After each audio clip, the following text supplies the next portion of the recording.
வரும் புதன்கிழமை வங்கக்கடலில் புயல் உருவாக இருப்பதாக இந்திய வானிலை ஆய்வு மையம் தெரிவித்துள்ளது.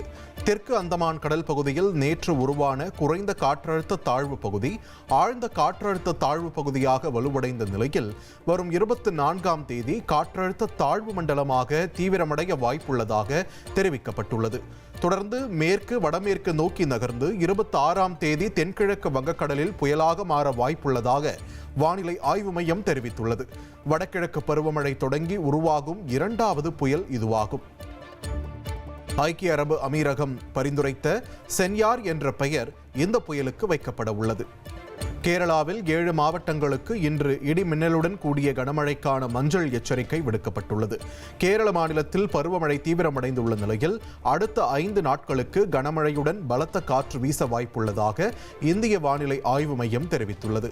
சபரிமலையில் இடி மின்னலுடன் கனமழை பெய்ய வாய்ப்புள்ளதாக எச்சரிக்கை விடுக்கப்பட்டுள்ளது. மேலும் 7 மாவட்டங்களுக்கு இன்றும் 6 மாவட்டங்களுக்கு நாளையும் மஞ்சள் எச்சரிக்கை விடுக்கப்பட்டுள்ளது.